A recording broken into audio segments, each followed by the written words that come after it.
The question was, I and a friend of mine had some sort of debate over this. He does not know how to pray, right? Doesn't practice other pillars of Islam.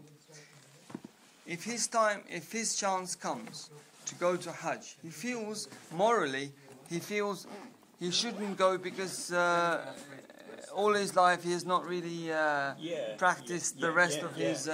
And he feels that he doesn't know how to pray. Why should he go now? Right? Would it be advisable, or would it to not go? No. I would say if he had the chance, if he had the mean, he should go. Because why he should miss out on everything? If he's missing out, of course, it is very important to do your prayer. It's very important to fast. It is very important to pay zakat and to be a respectable person, morally speaking. But if you are lacking in that and you had a chance to go for Hajj, I don't say miss this chance, learn how to pray first. No, I would say go ahead, and maybe there will be the point of turning around, or maybe the point of will be the point of new start. And even though he doesn't know how to pray, if he's in the Kaaba, for example, if he's in the Kaaba and he doesn't know how to pray, it doesn't matter. It doesn't. Look, Sheikh, believe me, Hajj, it is something to be practiced, to be experienced, to be done. When I was there, believe me, although I am teaching Hajj for several years, but when I'm there, sometimes I get stuck. I got stuck in my dua or in doing something and so on. Because it is experience, you have to live it. You have to live it. So it's about the feeling, the relationship between you and the Creator. My wife was with me, and I told her before we make the tawaf. I told her what you say and so on. But after one or two tawaf, she forgot. She said, tell me again what I said.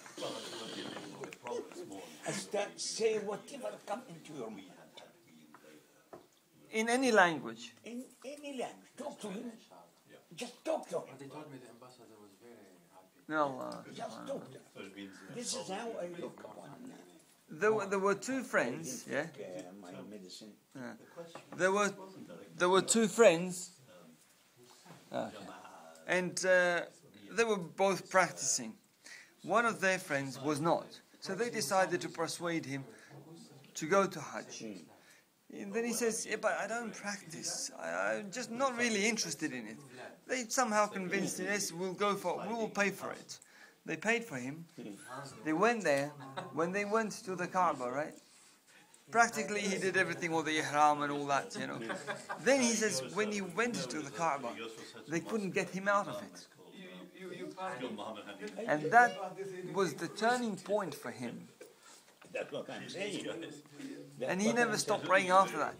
That's what I'm saying. It is a new start. It triggers you off sometimes. Yeah. You don't look. It is his secret. You don't know when this moment will happen in your life. Sometimes when I'm making dua, I cry like a fool.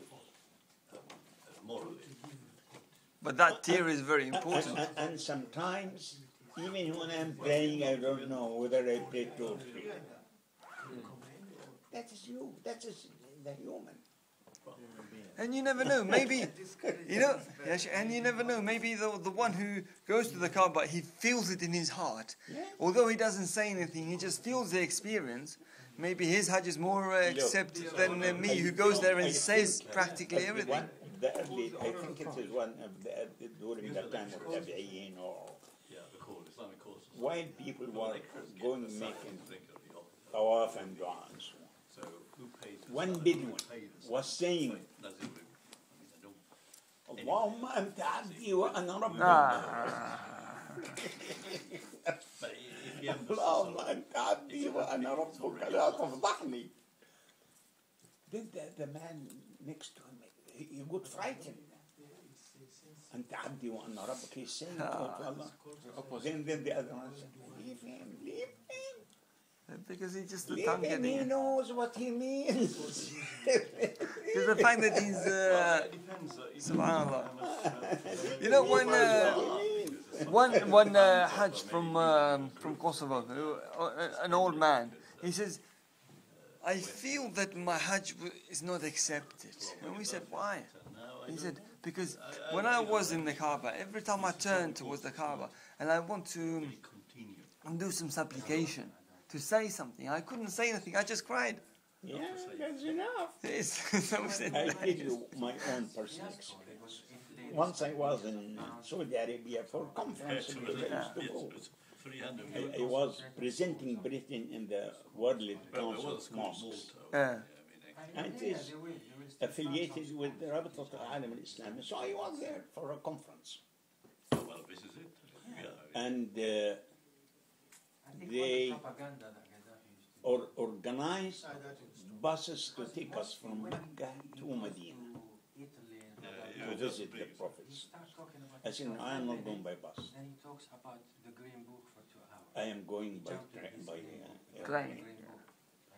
And my friend, Egyptian friend who was teaching there in Jeddah, he took me to the airport. You see, in Saudi Arabia, I don't know whether maybe that situation now changed. Your seat is booked. It's confirmed. But if another friend come to the person on the counter, he will give you the seat or give him the seat and your reservations. And that's what happened. When I went to Jeddah and asked for my seat to Medina. No, it's gone. I concluded straight away. The Normally, when you go is not happy that until yesterday, virtually, Sarkozy and I insisted to remain in the airport till I find a plane to bring me to London. And I remained at the airport about 4 or 5 hours. The problem is, Till we arranged the seat to bring me to London. As long as the people are happy. While I was in the plane, If they see that the Libyan people, there was a friend of mine, colleague of mine at the Islamic Council. He was a librarian at that they time. change of president.